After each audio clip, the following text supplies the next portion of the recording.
we will start with classification of anemia. First classification is your morphological classification and second one is your etiological classification. Morphological classification based on size and hemoglobin concentration in RBC.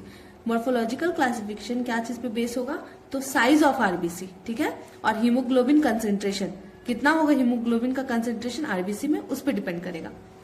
Two factor responsible for it is mean corpuscular volume and mean corpuscular haemoglobin concentration. तो mean corpuscular volume का मतलब क्या होगा, RBC का जो size और volume होगा ना वो आइडल होना चाहिए, और मीन कॉर्पस्कुलर हीमोग्लोबिन कंसेंट्रेशन मतलब क्या होता है कि हीमोग्लोबिन का जो अमाउंट होता है आरबीसी में वो एवरेज होना चाहिए, ठीक है. Normal range of MCV is 90 cubic micrometer and normal range of MCHC is 30 to 38%. Morphological classification, morphological classification को विंट्रॉप्स क्लासिफिकेशन भी कहते हैं. इसका 4 टाइप होता है. पहला नॉर्मोसाइटिक नॉर्मोक्रोमिक एनीमिया. अब इसका मतलब समझते हैं. नॉर्मोसाइटिक का मतलब क्या होता है कि आरबीसी का जो साइज होता है ना वो नॉर्मल होना चाहिए. नॉर्मोक्रोमिक का मतलब हीमोग्लोबिन का जो कलर होता है ना वो नॉर्मल होना चाहिए, और एनीमिया का मतलब पता है, ठीक है. सारे पॉइंट्स को अब लिखेंगे. साइज ऑफ आरबीसी नॉर्मल होगा, ठीक है. हीमोग्लोबिन का कंसेंट्रेशन क्या होगा, वो भी नॉर्मल होगा, ठीक है. कंसेंट्रेशन में कुछ चेंजेस होगा तब तो कलर में भी चेंजेस होगा ना, ठीक है, बट यहाँ कंसेंट्रेशन नॉर्मल है, मतलब कलर नॉर्मल है, तो क्या होगा, हीमोग्लोबिन कंसेंट्रेशन नॉर्मल होगा.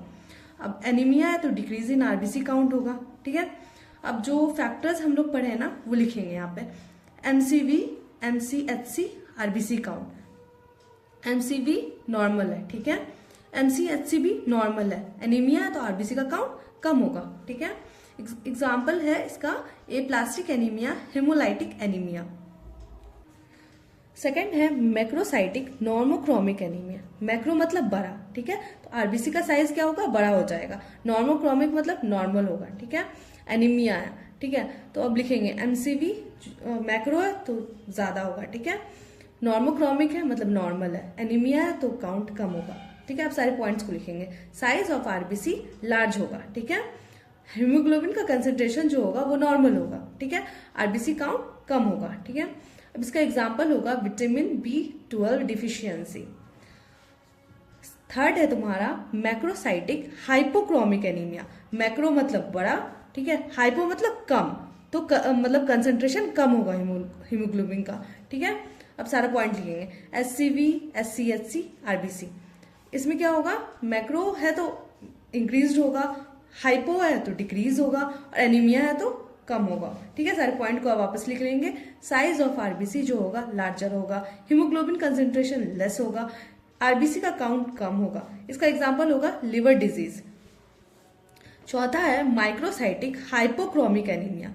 माइक्रो मतलब कम, ठीक है, हाइपो भी कम, ठीक है, एनीमिया भी कम, तो इसमें सारा चीज कम होगा. साइज ऑफ आरबीसी स्मॉल होगा, हीमोग्लोबिन कंसेंट्रेशन भी कम होगा, decrease in RBC count. Example होगा इसका iron deficiency anaemia.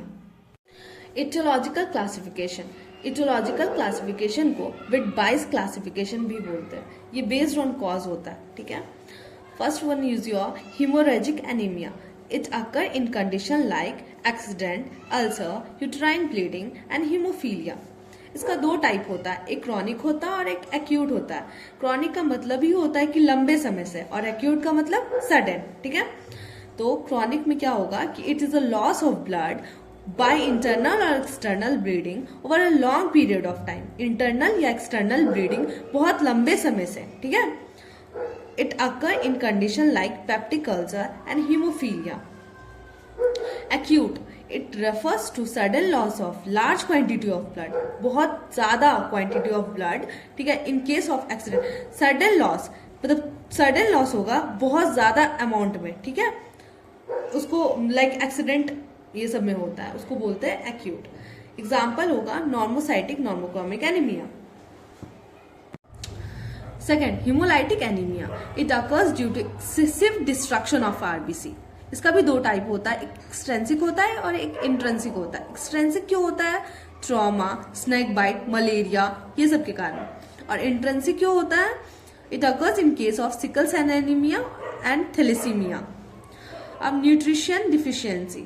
A condition in which haemoglobin content of blood is lower, haemoglobin का जो कंटेंट होता है ब्लड में वो कम हो जाएगा then normal, due to which there is a deficiency of one or more essential nutrients.